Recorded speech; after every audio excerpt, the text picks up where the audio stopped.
집 모퉁이의 머릿돌이라는 제목으로 말씀을 전가하겠습니다. 우리가 오늘 예배를 드리는데요. 이 예배를 드린다는 것은 쉬운 게 아닙니다. 영적 싸움 가운데서 나오는 겁니다. 그래서 예배를 드리기 전에는 여러분들이 항상 기도하고 준비하고 나오셔야 됩니다. 그만큼 예배가 축복입니다. 사단은 어쨌든지 예수 믿지 못하게 합니다. 예수 믿으면은 예배 못 드리게 합니다. 교회에서 와서 예배를 드린다는 것은요, 어마어마한 영적 전쟁입니다. 여러분들은 싸움에서 승리하고 지금 여기 앉아 있는 거고, 하나님의 은혜로 여기 앉아 있는 겁니다. 하나님의 은혜가 아니면요, 예배를 드리고 싶어도 예배가 드릴 수가 없어요.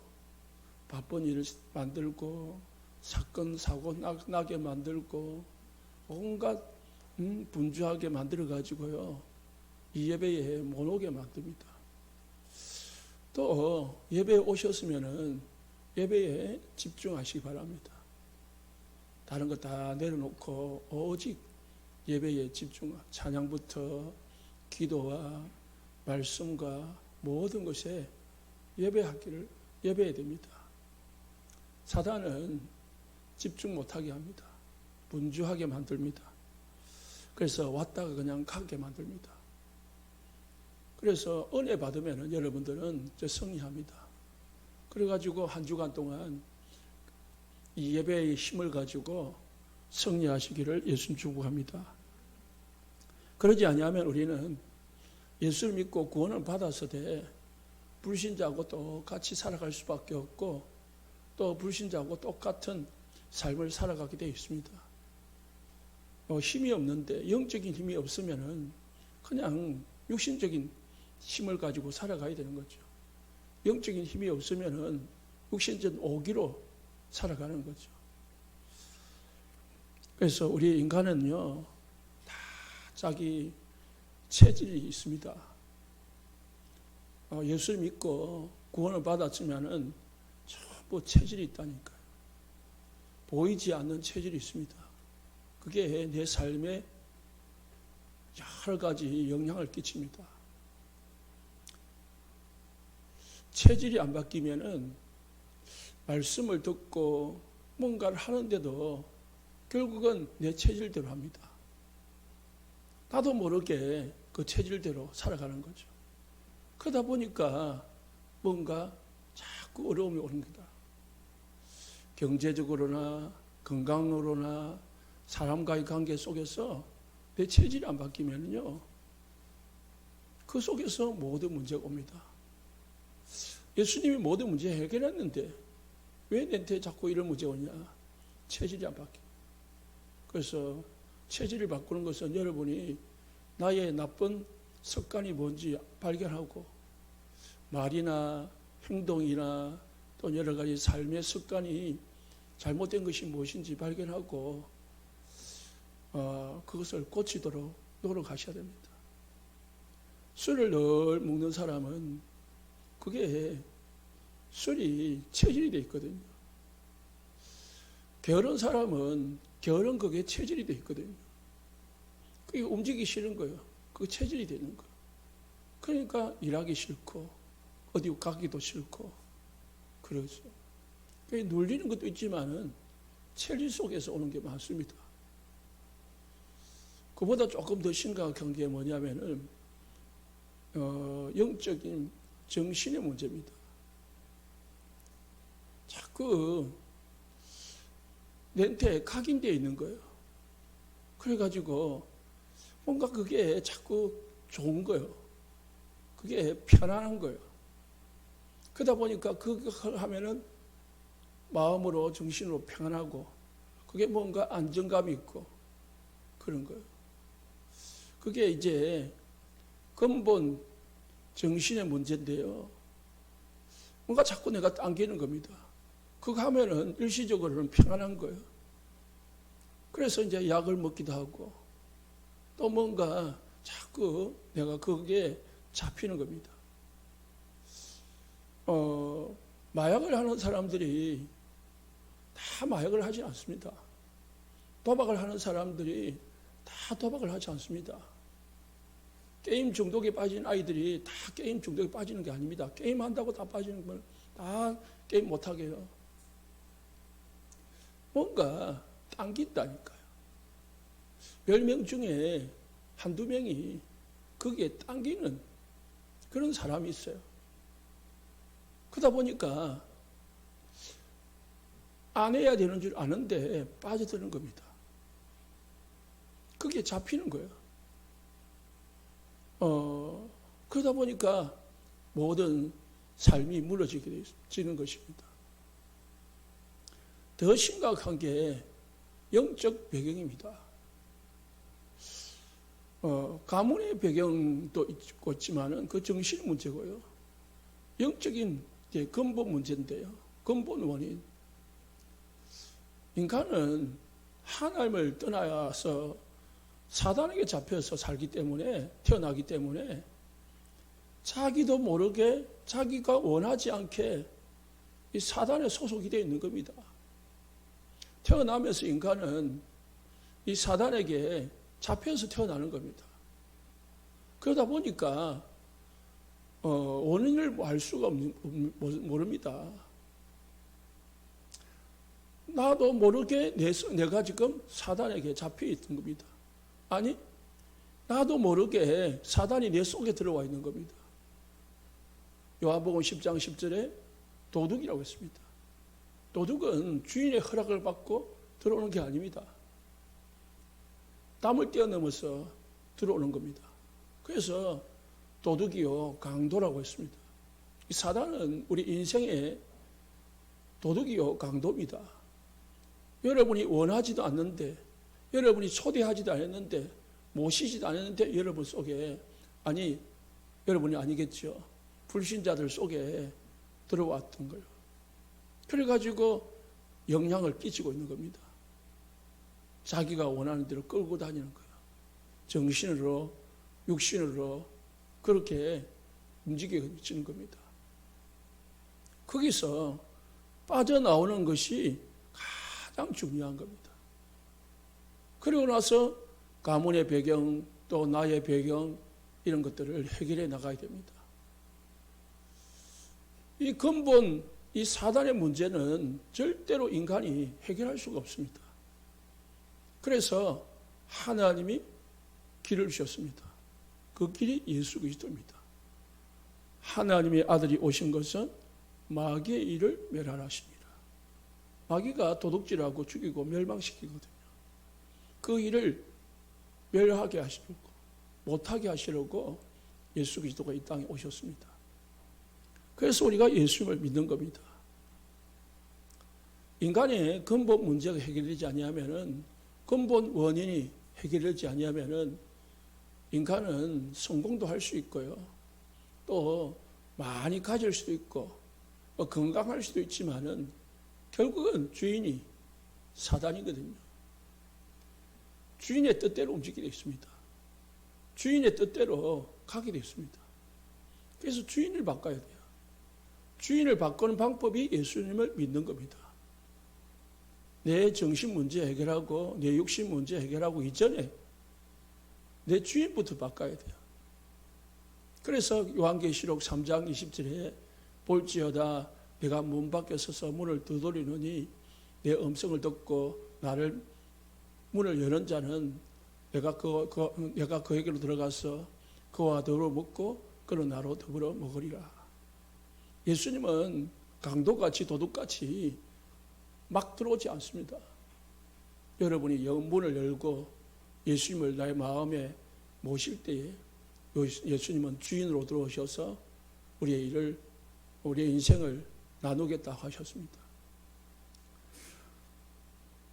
이 예수님을 모신 사람들이 하는 게 예배입니다.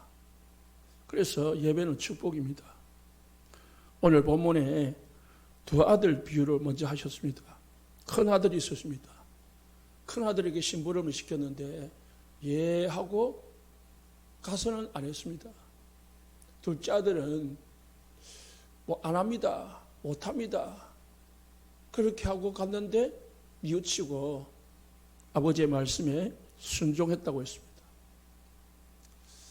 그리고 그것을 더 구체적으로 설명하는 것이 이제 31절에 32절에 세리와 창녀들이 너희보다 먼저 하나님의 나라에 들어가리라. 요한이 세례 요한을 보냈는데 너희들은 그를 믿지 아니했는데 세리와 창녀는 믿었다. 이렇게 말씀을 하셨습니다. 첫째 아들이 누구냐? 유대인들. 둘째 아들이 뭐냐? 이방인들. 또 오늘 본문에서 첫째 아들은 누구냐? 대제사장과 장로들. 둘째 아들은 누구냐? 세리와 창녀들을 예수님이 비교로 들었습니다.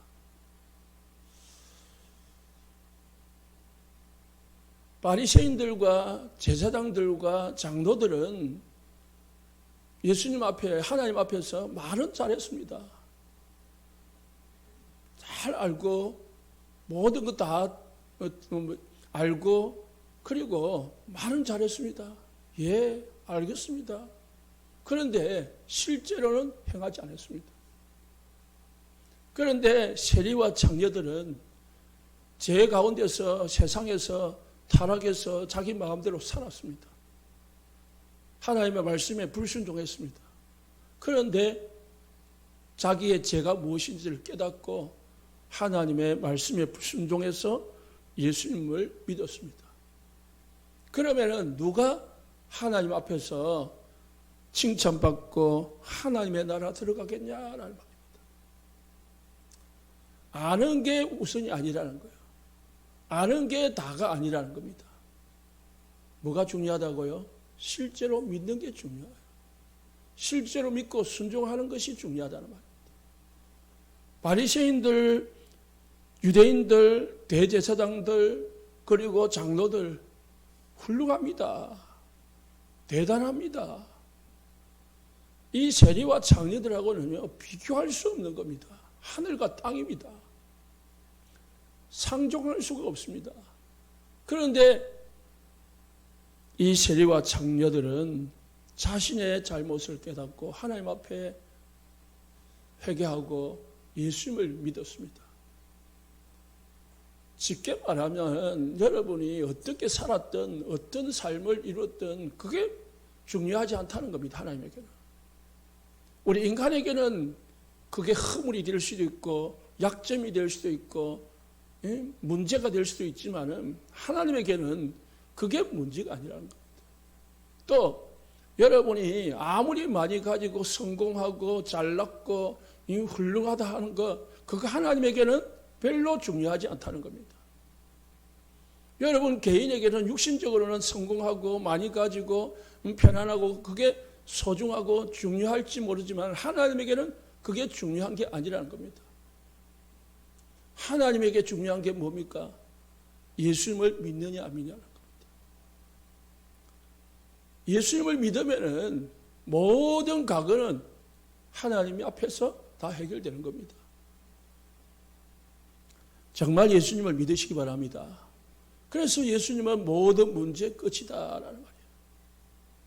여러분의 과거 문제, 여러분의 현재 문제, 심지어는 미래에 되어질 문제까지 다 해결하신 길을 열어놓으신 분이 예수 그리스도이십니다. 그래서 우리가 비록 우리가 창녀와 세리 같지는 않지만은 그렇게 모든 사람의 질타를 받고 모든 사람에게 미움을 받을 만한 그런 잘못을 했다 할지라도 사실상 예수 믿으면은 예수님에게는 모든 것이 다 해결되는 거고 예수님에게는 문제가 안 되는 것입니다. 그래서 수고하고 무거운 짐진 자들아 다 내게로 오라 내가 너희를 쉬게 하리라 했습니다. 두 번째 말씀입니다. 부자 주인이 돈을 투자를 해가지고 포도원을 만들었습니다. 그 포도원을 만들어 가지고 울타리를 치고 그리고 즙을 따는 틀을 만들고 망대를 짓고 해서 자기가 관리를 하는 게 아니고 세를 주었습니다. 농부들에게 세를 주고 자기는 타국으로 여행을 갔습니다. 갔다가 이제 포도 딸 열매를 추수할 때가 되어서 이제 세를 받기 위해서 종들을 보냈습니다. 그런데 이 포도원에 일하는 일꾼들이 이 주인의 종들을 돌로 쳐 죽이고 매를 때리고 그렇게 했었습니다.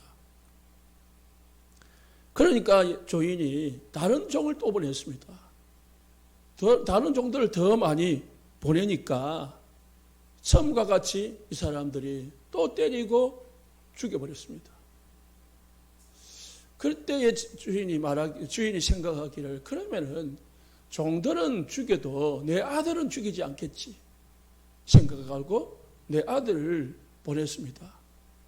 아들을 보내니까 이 일꾼들이 가만히 생각해 보니까 저 아들은 상속자인데 아들마저 죽여버리면은 이제 상속자가 없으니까 저 주인이 죽으면은 이 땅이 포도원이 우리 거 안 되겠냐. 그래서 포도원 주인의 아들까지 죽였습니다. 이 사실을 알고 주인이 와서 이 일꾼들을 진멸하고 그리고 농장을 빼앗아서 다른 사람에게 세를 주지 않겠느냐라고 예를 들었습니다. 주인은 하나님이십니다. 그리고 포도원은 이 세상입니다. 특히 이스라엘 나라, 유대 나라입니다. 그 이스라엘을 유대인들, 특히 바리새인들, 그리고 장로들, 대제사장들에게 맡겼습니다.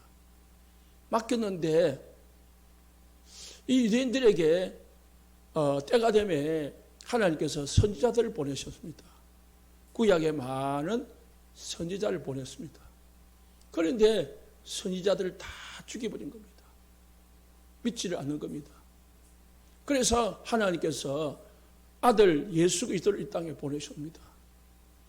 아들이신 예수 그리스도를 이 땅에 보냈는데 유대인들이 예수님마저도 믿지 아니하고 예수님을 못 박아 죽여버렸습니다. 이 말입니다. 그런데 이제 마지막 비유에 예수님께서 이르시되 42절입니다. 너희가 성경에 건축자들이 버린 돌이 모퉁이에 머리떼어 되었냐니 이것이 주로 말미암아 된 것이요 우리 눈에 기이하도다. 이 유대인들이 예수님을 보냈지만은 믿지 않고 버려서 십자가에 못 박았는데 하나님께서 이 예수 그리스도를 건축자들이 버린 돌에 모퉁이 돌이 되게 하셨다. 그렇게 말씀하시고 계십니다. 유대인들이 쓸모없다고, 유대인들이 필요 없다고, 오히려 자기들의 성공에 장래에 방해가 된다고, 자기들의 어떤 삶에 간섭을 한다고 예수님을 죽여버렸습니다. 그런데 하나님은 이 예수 그리스도를 이 세상의 집에 건축자의 머릿돌로 만들었습니다. 이 머릿돌이라는 것은 건축을 할 때에 가장 기초석이라고 합니다. 기둥을 놓잖아요. 기둥을 사방 기둥에 세우는데 기둥 밑에 가장 밑에 세우는 돌을 기초석 또는 모퉁이에 세우잖아요. 그래서 모퉁이의 돌이다, 머릿돌이다 그렇게 말합니다. 말은 이 돌이 이제 없어지면요, 무너지면은 건물 자체가 무너지게 됩니다. 그러니까 가장 중요한 곳에 쓰임 받는 것이 모퉁이 돌이고 그리고 머릿돌인 겁니다. 모퉁이의 머릿돌이 되는 거죠. 그래서 여러분 아시다 주춧돌 들어봤죠? 그 주춧돌 그게 머릿돌입니다. 요즘은 이제 그때는 이제 돌로 지었으니까 그 모퉁이 돌이 필요했는데 지금은 이제 시멘트로 짓잖아요. 시멘트로 지니까 이제 모퉁이 돌이 없어요. 그래서 건축이 끝나고 나면은 저기 정면에 제일 잘 보이는 곳이 앞에다가 어느 건축사 그래가지고 몇 년 며칠 누가 이렇게 지었다 하고 쓰잖아요. 황금판으로 가지고 그게 머릿돌입니다. 그러니까 가장 중요한 곳에 딱 기록을 해놓는 거죠. 성경에서 이 머릿돌은 예수 그리스도입니다. 그래서 사도행전 4장 1절에 12절에 너희 건축자들의 버린 돌로서 집 모퉁이의 머릿돌이 되었느라. 이스라엘이 버린 돌을 하나님이 머릿돌로 세우셨다는 거예요. 이 세상에서 가장 중요한 우리 인생에서 없어서는 안 되는 이게 없으면 우리 인생이 무너지는 세상이 무너질 수밖에 없는 머릿돌로 만드셨다는 것입니다. 예수님은 여러분 인생의 머릿돌이 되십니다. 여러분에게 예수 그리스도가 없으면 우리의 인생은 무너지는 거라고요. 우리 가정은 무너지게 되어 있습니다. 우리 모든 업은 무너지게 되어 있다니까요. 그래서 예수님을 머릿돌로 여러분이 모셔야 됩니다. 그래서 베드로가 예수님께 고백할 때에 이 반석 위에 내 교회를 세울 것이다. 이 반석이 뭡니까? 머릿돌입니다. 예수 그리스도 위에 우리의 믿음이 세워지고 우리의 신앙이 세워지고 우리의 삶이 세워져야 된다는 거예요. 그래야 여러분의 인생이 성공을 해도 돈을 많이 벌어도 무너지지 않는 겁니다. 그런데 머릿돌 위에 내 인생을 세우지 아니하고 우리가 열심히 내가 노력으로 내 인생을 세워놓으면은 그게 어느 날 무너지는 거예요. 불신자들요, 특히 여자분들 50세, 60세 되면 갱년기가 오고 자녀들 다 커가지고 시집 장가 가고 그럼 뭐합니까? 이제 어느 정도 안정감이 생기고 성공도 하고 뭔가 이제 살만한데 뭐가 옵니까? 갱년기가 오고 우울증이 오고 이제 회의가 오는 겁니다. 왜요? 내 인생을 내 자녀 위에 뒀거든. 자녀가 이제 삶의 의미가 없어지는 거예요. 내 인생을 돈에 두었거든요. 그러니까 이제 돈이 생기면은 돈이 있을만 하면은 또는 내 자녀가 이제 다 커가지고 없어지면은 다 떠나가면은 이제 삶의 의미가 없어지는 거예요. 여러분의 인생에 예수 그리스도를 머릿돌로 세우시기를 예수님 축복합니다. 그래야 됩니다. 그래서 12절에 다른 이로서는 구원을 얻을 수 없나니 천하 인간의 구원을 얻을 만한 다른 이름을 우리에게 주신 적이 없다. 우리의 구원은 다른 것으로 얻는 게 아닙니다. 여러분의 선행, 노력, 열심 그거 가지고 구원을 얻는 게 아닙니다. 지식, 돈 얻는 게 아닙니다. 뭐라요? 예수 그리스도 이름. 예수 그리스도를 믿음으로 내 인생이 단단하게 서가는 것이고요. 어떤 문제가 생기고 환란이 생기고 어려움이 생기도 흔들리지 않는 그런 내 인생이 되는 것입니다. 진짜 예수님을 믿는 사람은요. 어떤 문제가 생겨도 그 문제에 휩쓸리지 아니하고 하나님의 계획을 발견합니다. 오히려 그 문제 속에서 더 큰 축복과 응답을 누리게 되어 있습니다. 이 말씀은 오늘 말씀은 시편 118편 22절에 23절에 예언되어 있는 걸 예수님께서 인용하신 것입니다. 누가입니까? 이는 여호와께서 행하신 것이요 했거든요. 이것은 주로 말미암아 된 것이요 오늘 본문에 그랬습니다. 우리에게 추춧돌, 머릿돌을 주신 것은 누가 하신 것이라고요? 하나님이 하신 것입니다. 우리 인간에게는 인간의 방법으로는 절대로 이 인간의 문제를 해결할 수 없기 때문에 하나님이 이 머릿돌을 우리에게 주신 것입니다. 그래서 우리 인간이 볼 때는 이해가 안 되는 거예요.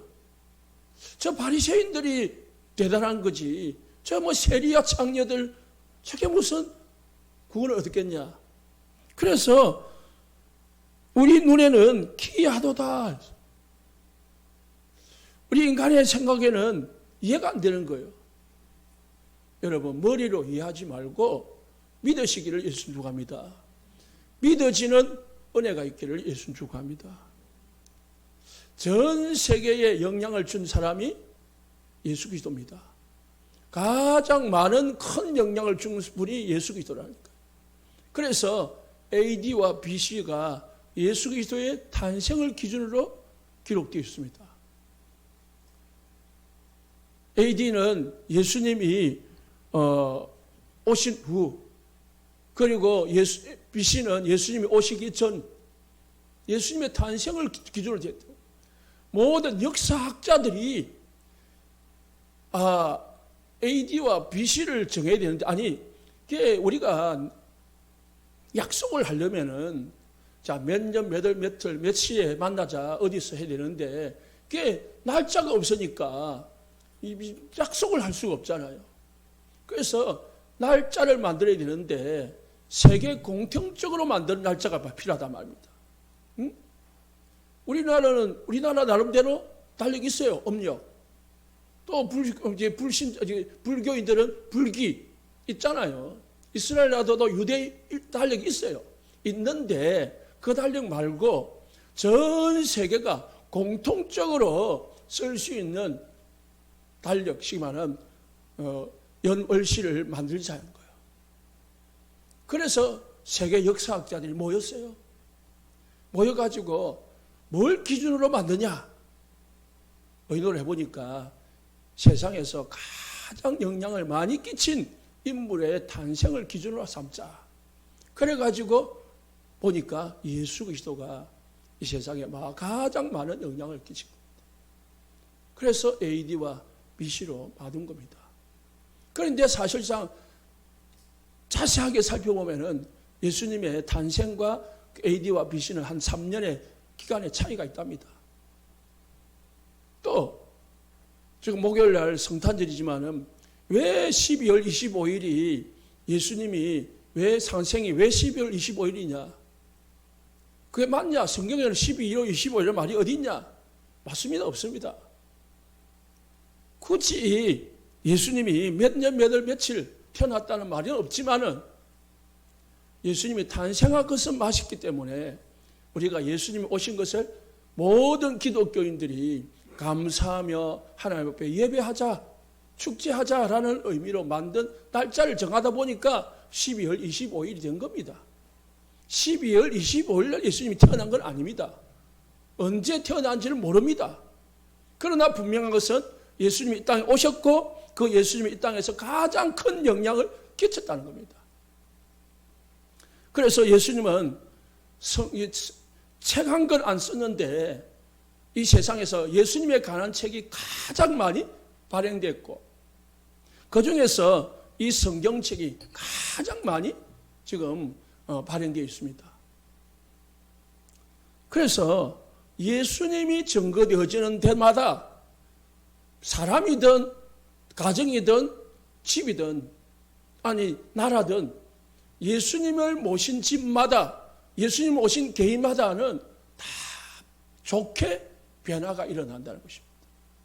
그게 사람이 볼 때는 희한한 거예요. 예수님을 안 믿으려고 발부둥친 사람이 있습니다. 그래서 예수 믿는 사람들 핍박하기 위해서 어떻게 예수가 인류의 구원자가 될 수 있냐 그렇게 반박을 하려고 이 연구를 한 사람이 있습니다. 그 연구를 하다가 하려고 보니까 예수에 관한 글을 읽어봐야 되잖아요. 그래서 예수에 관한 것을 가장 많이 기록한 데가 성경이니까 성경을 믿으려고 읽은 게 아니고 예수 그리스도에 대한 단점, 약점을 찾아내서 반박을 하려고 안 믿는 사람들에게, 아니 믿는 사람들에게 반박을 하려고 하다 보니까 자기가 성경을 연구를 하게 된 겁니다. 믿으려고 성경을 연구한 게 아니고 연구를 하다 보니까 자기가 믿게 됩니다. 믿어지게 된 거예요. 성경을 보니까 예수님이 메시아가 맞구나. 그렇게 쓴 사람이 웰리스라는 사람이 쓴 배너라는 책입니다. 영화 배너라는. 볼턴이라는 철학자가 이렇게 말했습니다. 50년 안에 성경은 없어질 것이다. 그렇게 말했는데 50년이 되기 전에 성경은 157개국어로 번역이 됐답니다. 50년도 되기 전에 예수님이 없다고 성경은 없어질 거라고 반박했던 그런 모함했던 볼테인은 정신병으로 자살하고 죽었습니다. 하나님을 모르는 사람은 온전한 정신이 될 수가 없습니다. 목사의 아들이고 신학자였고 전도사였던 니체는요, 신은 죽었다 그랬습니다. 목사의 아들이 또 그럴 수 있습니다. 예? 저기 사랑의 교회, 우리나라 제일 큰 교회잖아요. 옥한 목사님 아들, 예? 옥승옥, 지금 기독교를 반박하는 책을 계속 쓰고 있거든요. 유튜브를 통해 가지고 계속 기독교를 욕하고 있습니다. 아버지가 그렇게 훌륭한 목사님이었는데 아들은 지금 기독교를 모함하고 있어요. 그럴 수 있다는 거예요. 왜? 그거는 개인입니다. 아버지 잘 믿는다고 아들 잘 믿는 게 아니고 어머니 잘 믿는다고 딸 잘 믿는 게 아닙니다. 그래서 자녀들도 기도하셔야 됩니다. 그 이체가 신은 죽었다 했는데 자기가 자살해가지고 죽었습니다. 정신병원에서. 그런데 반대로요, 성경에는요, 아브라함, 그리고 야곱, 그리고 다윗 같은 사람, 베드로, 이런 사람들, 우리 인간적으로는 이해하기 힘든 일도 많이 했습니다. 아브라함 불신앙에서 실수도 하고요. 야곱은 얼마나 깨를 많이 부렸습니까? 거짓말도 많이 하고요.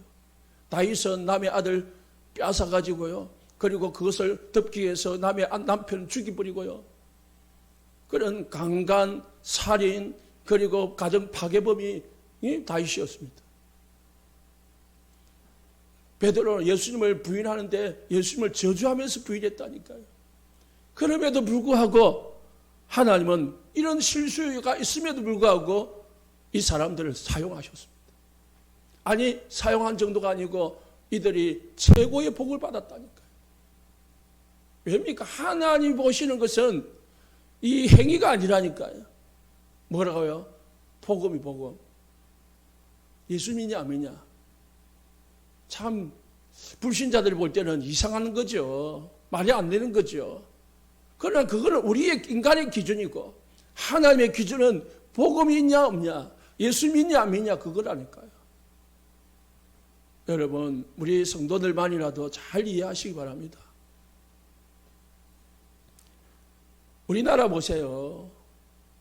우리나라가 지금 이렇게 잘 살게 된 축복을 받게 된 이유가 뭡니까? 우리나라 국민성이 맞을 수도 있겠습니다. 그러나 우리나라가 제가 어릴 때만 해도 사실 한 50년, 60년 정말 해도 먹을 게 없어가지고 뼈달 콕 흘리고 침질이 흘리고 아이스크림 하나 먹으려고 우리 사모는 신발 훔쳐가지고 팔고 그랬다는데, 네? 우리는 동네 아이스크림 장사 오면 아이스크림 먹지를 못하고 따라다니면서 뛰다녔다니까요. 그때는 아이스크림 가게도 없으니까 그 아이스케키 그런 시대였다니까요. 불과 몇십 년만 해도. 그런데 지금은요, 너무 잘 살아가지고 이제 믿을 필요가 없어서 요즘 청소년들이 교회를 안 온답니다. 왜? 세상에 필요가 다 있으니까요. 왜 그랬습니까? 우리나라에 기독교가 들어오면서요. 우리 어른들이, 할머니들이, 어머니들이 계속 교회에서 기도하시고, 금식하고, 산으로 들러 뛰다니면서 기도하고, 얼마나 우리 나라가 하나님을 잘 믿었는지. 그래서 동네마다 우리나라는요, 교회가 없는 곳이 없습니다. 저 시골에 가도 다른 건 없어도 교회는 있어요.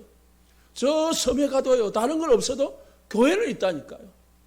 우리 섬에 가면요, 제일 큰 집이 교회요. 제일 좋은 집이 교회요. 예? 그렇게 우리나라가 복음에 집중을 했다니까요. 그래 하나님 축복할 수밖에 없잖아요. 우리나라가 지금 미국 다음으로 세계 선교사를 제일 많이 파송하는 나라가 우리나라랍니다. 그러니까 축복 안 할 수가 없고. 미국이 신대륙 발견해가지고 아무 나라로 없는 나라였잖아요. 땅도 없는 나라였어요. 그런데 발견해가지고 거기에 이제 흑인들 쫓아내고 그래서 나라가 만들어졌어요. 하나님이 거기에 추수감사절이 시작됐잖아요. 그 예수 믿는 사람들이 신앙생활을 하기 위해서 옮겨간 곳이 미국 가가지고 만들어진 나라가 미국이란 말이에요. 하나님은 그 나라를 축복할 수밖에 없는 거예요. 그래서 지금 세계 강대국이 되어 있는 겁니다. 최고 세계국이 되어 있는 거예요. 반대로요. 저 필리핀만 가보면요. 우리나라 6.25 때 우리나라 와서 도와준 나라가 필리핀입니다. 그때는 잘 살았어요. 그런데 지금은요. 잘 사는 사람은 살지만은 거의 국민의 7, 80%가 그냥 겨우겨우 먹고 삽니다. 왜? 복음이 없어져 버렸거든요. 말을 다 하려면 끝이 없습니다. 우리가 복음 가졌느냐? 우리가 복음을 안 가졌느냐? 그게 얼마나 중요한지, 여러분 복음을 가졌다는 것이 얼마나 큰 축복인지 아시고 믿으시기를 예수님 축복합니다. 이 유대인들에게 먼저 하나님이 예수 그리스도를 보내셔가지고 이 복음을 주었는데 이 유대인들이 예수님을 믿지를 않았습니다. 배척을 했습니다. 요한복음 1장 1절에 14절에 창조의 빛, 생명의 빛, 능력의 빛이 이 땅에 오셨습니다. 5절에 어둠의 빛이 돼 이도 어둠이 깨닫지 못했다고 했습니다. 요한복음 1장 9절에 참빛고 세상을 왔으되 사람들이 그를 알지 못했다고 했습니다.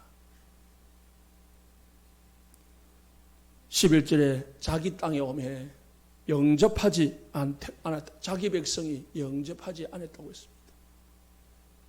그러면서 영접하는 자, 그 아들 믿는 자들에게 하나님의 자녀가 되는 권세를 주신다. 하나님이 자기 땅에 왔는데 이스라엘 백성들이 영접하지 아니하고 예수 그리스도를 십자가에 못 박아 죽어버렸습니다. 이 예수 그리스도를 영접하는 자, 하나님의 자녀가 된다고 하셨습니다. 여러분, 복음 모르고 하나님 못 만나면은 결국은 하나님을 떠나서 사단의 종이 되어 있기 때문에 불신자들이 당하는 6가지 저주를 그대로 당하게 됐습니다. 영적 문제 속에서 우상 숭배하다가 정신 문제로 육신 문제로 결국은 죽어서 지옥 가게 됐습니다. 이게 불신자의 운명이고 저주인데 이 유대인들이요, 이 축복 속에 들어와 놓고도 모르는 거예요. 이 축복을, 엄청난 이 축복을 가지고 있으면서 못 누릴 겁니다. 그래서 유대인들은요, 이 복음 모르고 예수님을 버린 결과 어찌 됐냐? 예수님이 30년에 돌아가셨는데 십자가 달리셨는데 40년 후에 예루살렘은 망했습니다. 예루살렘은 정복하고 도리에 돌아남지 않고 파괴가 되어버렸습니다. 그 예루살렘 성전은 지금도 회복되지 않고 있습니다. 그때에 죽은 사람이 110만 명입니다. 132년에 로마의 반란을 일으켰다가 50만 명이 또 죽었습니다. 2차 대전 때 수백만 명이 죽었는데 히틀러에 의해서 600만 명이 죽었습니다. 600만 명. 600만 명이면 우리 부산 인구의 2배입니다. 1948년 5월 14일 영국이 이스라엘 나라 땅에서 떠나갈 때까지 이스라엘 나라는 23개 나라로 흩어져 가지고요. 1800년 동안 나라 없이 살았습니다. 하나님이 예수 그리스도를 이 땅에 보냈는데 예수 그리스도를 영접하지 아니하고 예수 그리스도를 십자가에 못 박아 죽인 결과로 모든 이스라엘 유대인들은 1800년 동안 저주받고 어려움 속에서 살았다는 겁니다. 복음을 받지 않는 결과 우리가 복음이 얼마나 중요한지 알아야 됩니다. 내가 복음을 받았다. 내가 예수를 믿는다. 라는 것이 얼마나 큰 축복인지 여러분이 아셔야 됩니다. 깨달아지기를 예수님 축복합니다. 그러면서 감사가 나오시기를 예수님 축복합니다. 그래야 목요일 날 예수님이 오신 이유가 진짜 축복이고 나에게 기쁨이구나 발견이 됩니다. 그러면 예수님 보시는 거하고 내하고 무슨 상관이겠어요? 여러분 오늘 본문을 통해서 하나님 예수님이 우리에게 답을 주십니다. 예수님을 믿는 자와 안 믿는 자의 차이. 예수 안 믿으면 어찌 된다고요? 예수 안 믿는 게 아니가 예수님을 받지 못하면은 예수님이 이 사람들 어떻게 한다고 했습니까? 41절에 그 악한 자들을 진멸하고 포도원을 제때에 열매 바칠 만한 다른 포도원 농부들에게 새로 줄지니라. 그래서 하나님이 이방인들에게 구원의 역사를 돌린 겁니다. 하나님이 유대인들에게 복음을 먼저 줬는데 이방인들이 복음을 받지 않으니까 유대인들이 복음을 받지 않으니까 이방인들에게 하나님이 복음의 구원의 문을 여신 겁니다. 우리가 복음을 받지 아니하면은요, 하나님은 다른 사람이 복을 받게 만듭니다.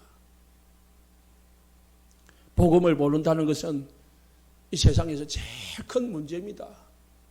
내가 돈이 없는 게 문제가 아니라, 내가 병이 걸렸는 게 문제가 아니라, 내가 복음을 모른다는 것이 가장 큰 문제인지를 사람들은 모르고 있습니다. 내가 복음을 안다는 것이 가장 큰 축복임을 또 믿는 자들이 잘 모르고 있습니다. 불신자들처럼 돈을 많이 가지고 성공을 해야 내가 복을 받은 줄로 생각합니다. 내가 예수님을 믿는 자체, 내가 예수님을 믿고 하나님의 자녀가 되었다는 그 자체가 우리에게는 엄청난 복 가운데 들어와 있는 거고, 우리는 이미 하나님의 자녀로서 승리의 길을 걸어가고 있는 겁니다. 그래서 결론적으로 이 복음을 가졌기 때문에 여러분들은 하나만 하면 됩니다. 이 복음을 발견하시고 누리는 길을 가시기를 예수님 축복합니다.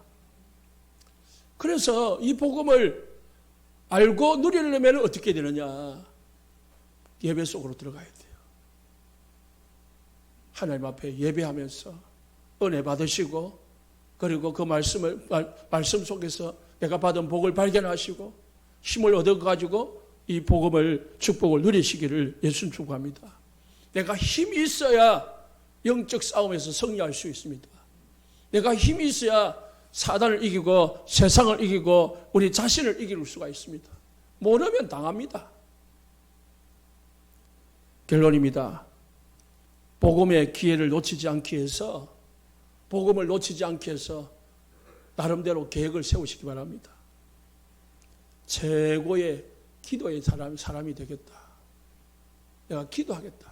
누구를 위하여? 나를 위하여. 최고의 예배자가 되겠다. 누구를 위하여? 나를 위하여. 최고의 전도하는 사람이 되겠다. 나를 위하여입니다. 전도는. 내가 복을 받고 내 문제 해결하고 우리 집에 문제 해결하고 전도하겠다. 그거는 속는 겁니다. 전도하다 보면은 하나님이 다른 거 다 해결해 줍니다. 오늘 교동문에 마태복음 6장 33절에 그 나라와 그 일을 구하면 뭐 한다고요? 모든 것 더하여 주실 것이다. 그래서 그 전에 먹을 거, 입을 거, 쓸 거 염려하지 말라고 했습니다. 전도는 축복의 문입니다. 전도는 응답의 문입니다. 업을 놓고 최선을 다하시기 바랍니다. 체질을 바꾸시면 됩니다. 그러면은 하나님의 엄청난 응답의 문이 열려질 것입니다. 우리가 받은 복이 뭔지를 잘 발견하시고 하나님 앞에서 복음을 누리시기를 예수 축복합니다. 기도하겠습니다.